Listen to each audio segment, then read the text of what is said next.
Well, good afternoon. Us changing this to Monday, I feel like I just saw you, which is a really positive, good thing.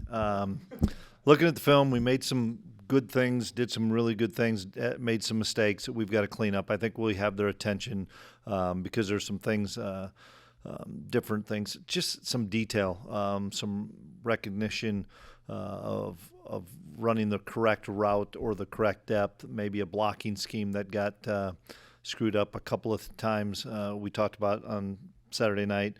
We kind of didn't blow the coverage, but didn't get the best leverage with the coverage. So we've got some things we've got to get shored up this week, and we have, in essence, a pretty short week because our Friday gets rolling really early with some meetings and walkthroughs before we head on a plane to head to New Orleans. How big is the difference going from a Willie Fritz coach team to a John Summerall coach team? Well, John was at Troy, and he was here last year. He's a terrific coach. They've got a really good scheme. We watched all the Troy film from last year when we played them last year, and now it seems like we're watching them again, because we just have the one game. But it's a really well coached team. It's a lot of similarities offensively and defensively from scheme. I'm sure there's going to be some differences just because you got to have your personnel match your scheme. But it's a really well-coached team. They've got really good players. We know we're going to play in a really tough environment.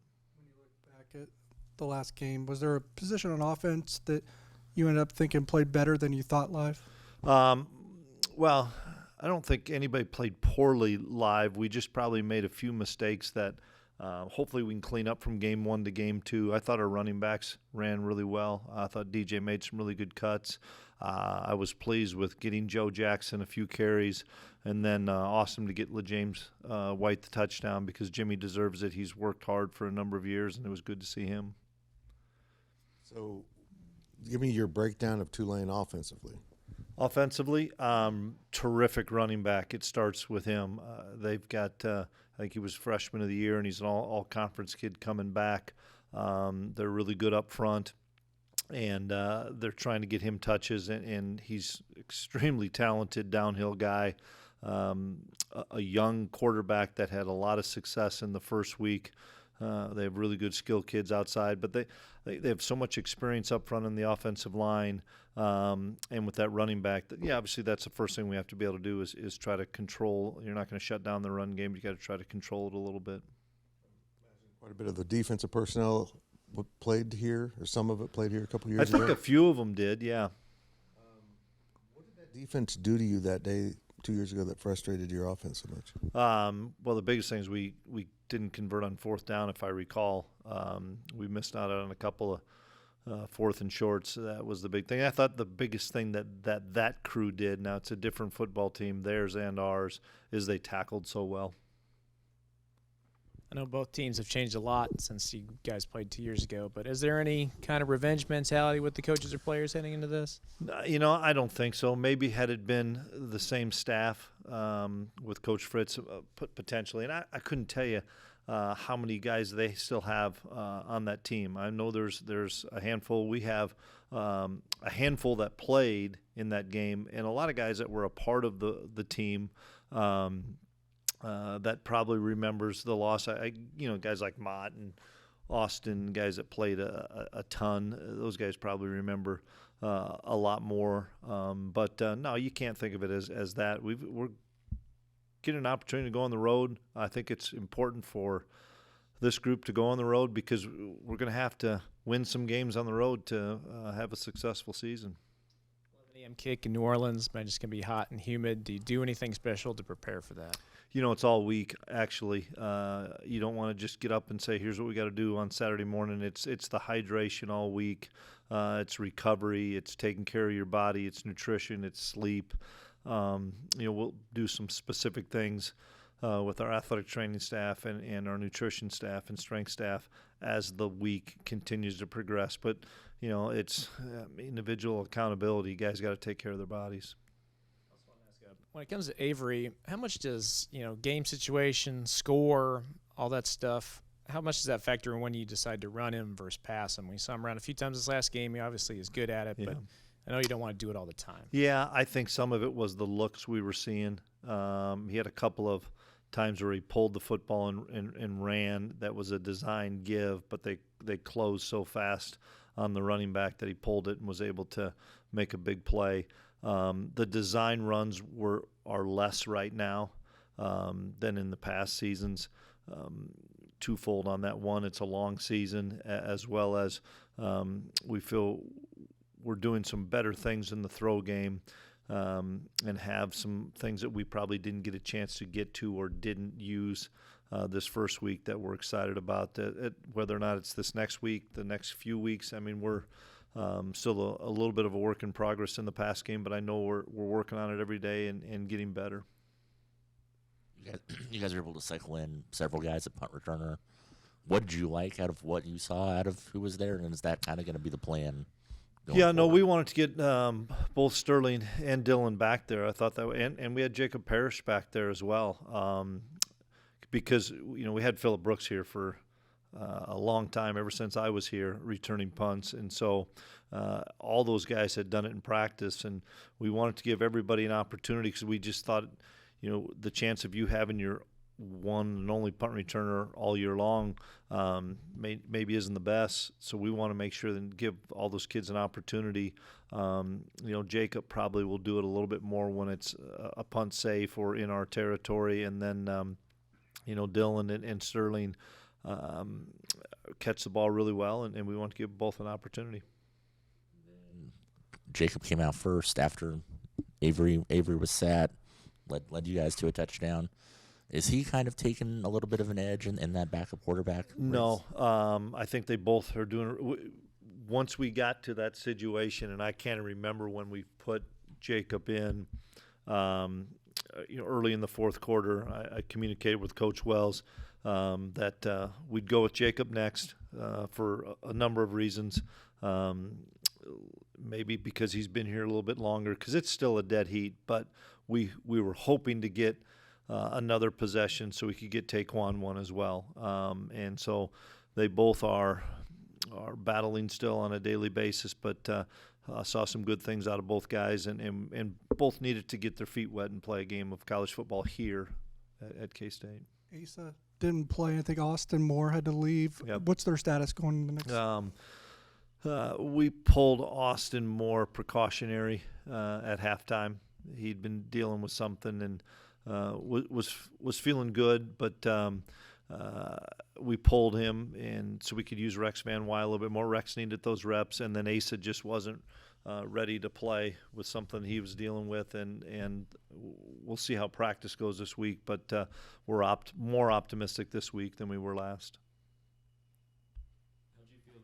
Faces on the offensive line performed in game action. I was really impressed with Sam Hecht. I think he's one that kind of goes unheralded when you think of, he's a quiet kid anyway, but he's playing a really critical position for us from a communication standpoint, from a call and ID stuff to snaps. And, operationally, we were really good on Saturday. We didn't have any poor snaps.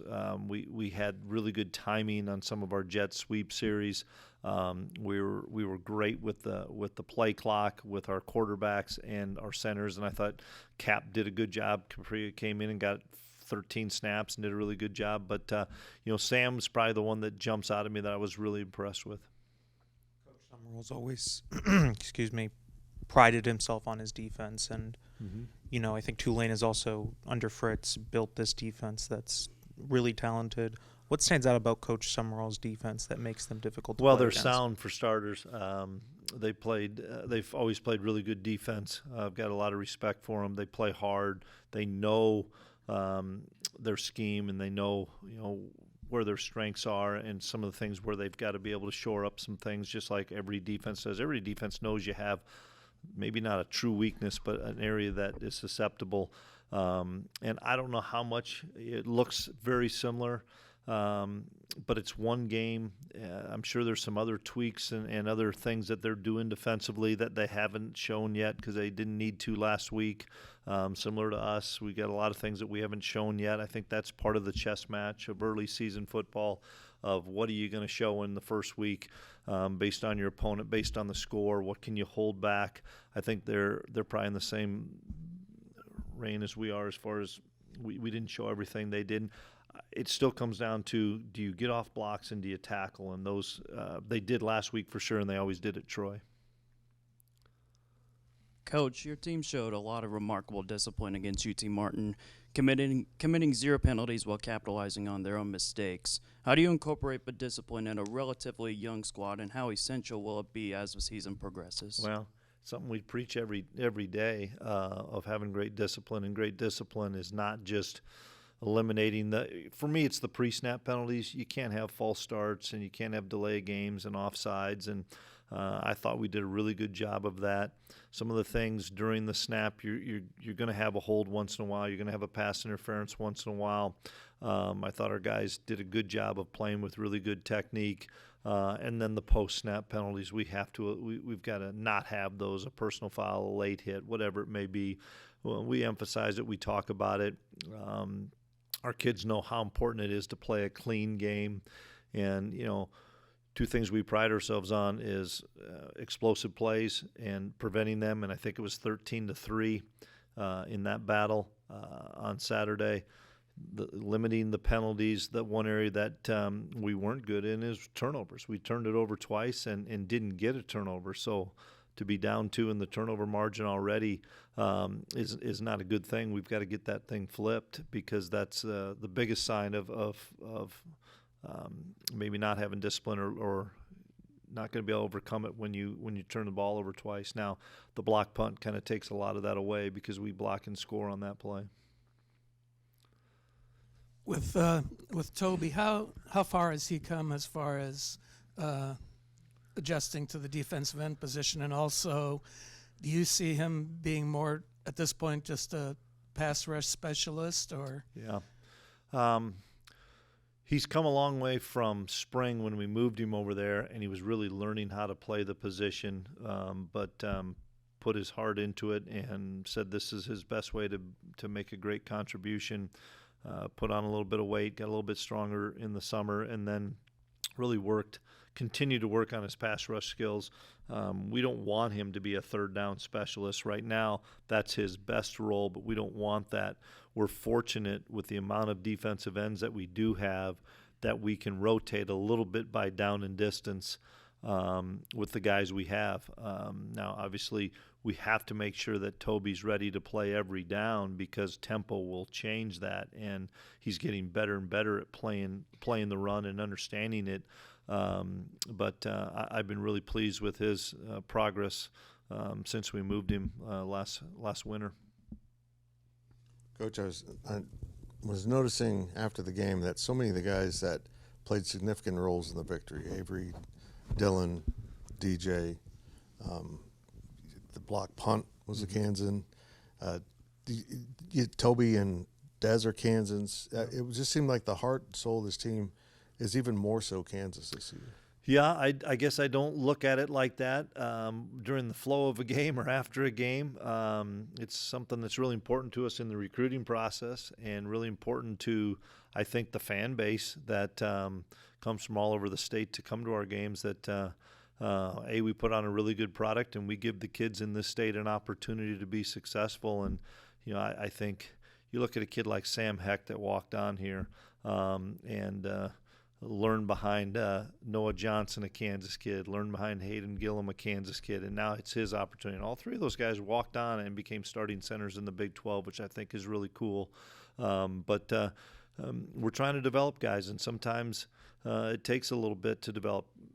Really, Des Purnell's no different. He came in as a safety, and then we ended up moving him to linebacker, and all of a sudden it started to click for him. And so, no, we're proud and pleased with what we're doing with Kansas kids. You mentioned earlier maybe fewer rushes for the quarterback, but is that an essential part of Avery's game? It definitely is. A lot of times, a lot of those runs are off of reads. And take the first play of the game. Based on what they did, we were handing the ball to DJ.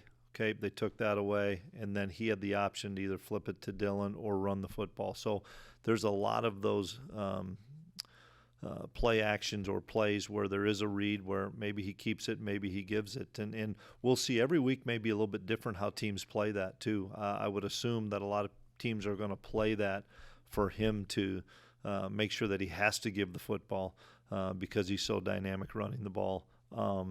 And so every week's probably going to be a little different. I don't even know how many times he carried the ball. I didn't even see it 3. Couple were reads. Maybe one was an undesigned scramble. But every week's going to probably be a little bit different. When you were recruiting Damian right here in Manhattan, how much did you get to watch him play before you got into the recruiting process? A decent amount because of Colby. You know, I was able to go to the games and saw a guy that played the game the right way. You know, he was undersized. He would tell you the same thing. He was undersized, but I loved his motor. And for week after week watching Manhattan because of my son, I just kept saying this kid can play for us. I don't know if he was going to be a defensive end. Didn't know if he was going to be a defensive tackle in our 4 down. Then we flipped to our 3 down, and he put the weight on and became a really talented nose guard for us. So, he's earned everything that he's received, and it's fun to see somebody like that have the success. Obviously, being a local kid, but putting the time and effort and work into his craft to be really good. What's impressed you the most about Darian Mensah for Tulane, their quarterback? I think that was his first start. And I thought he threw the ball really well. I thought he had control and command of what he saw pre-snap, and I think that's the biggest thing for a young quarterback. It's something that we work on with Avery and Jacob is what they see pre-snap. Is it true in what you see post-snap? And he looked to have really good command of what they were doing. I was going to ask you a little bit about how it went with Connor and Matt, and then also the helmet communication things, those types of deals behind the scenes. Yeah, I thought it went well offensively with the coaches' communication. When you don't get into a rhythm in the first half offensively, it's probably not real pleasant on that headset either with Riles. But because we couldn't get into rhythm, we couldn't get into turbos, we couldn't get back on the ball fast because we weren't getting the good enough on first down or missing out on third down. If you get a third down play, you can come back up on the ball pretty quickly. The thing that I was pleased with on the helmet communication offensively was the quick words that I heard from Wells to the quarterbacks after the play was called of get your eyes on this guy, or here's your read, or whatever, or a quick, hey, get us into a 3rd and short. Little things like that could trigger. Now, obviously, it shuts off at 15. On the defensive side, and the benefit of being at home a little bit is we used it a little bit with Austin Romaine and they weren't going real fast. UTM wasn't going Mach 1, so we eliminated signals a handful of times so that we could tell Austin and then he could tell around him, and then we could spread it off to the corners and stuff. So it eliminated a little bit of signals. I don't know if Joe did that 5 times or if he did it 10 or 12 times. It's a work in progress, just like the tablets are a work in progress. I enjoyed the tablets simply because if it was a TV timeout and I know I've got 3+ minutes, Hank would come over and I'd say, hey, let me see the block punt. I want to see where we got it from. Let me see how they got behind us on the long play that was incomplete. Let me see what they did against this run for us. I was able to look at things a little bit and then jot my own notes, make sure I asked Riles about this or make sure I asked Joe about this. From the sideline, I think our players were able to see, if I'm a safety, hey, you were too close to the hash. I felt I was middle of the field. Now you look at the film, oh boy, I wasn't as close to the hash as maybe I should have been. Some little things like that. I think that's a true work in progress, the tablets. How did you feel? And I didn't actually count how many guys got in the game, but were you in the neighborhood of what you were hoping for? Yeah, we really were. I think we were close to 80, somewhere in there. We got everybody in the backup offensive line that we wanted to get in the game.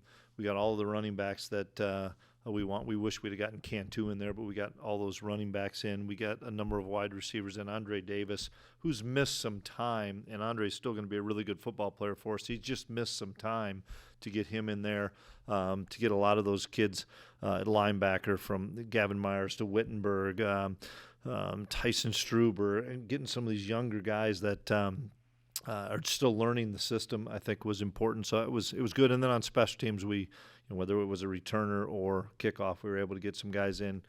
The kickoffs, Chris did a great job. We kicked most of them out of the end zone.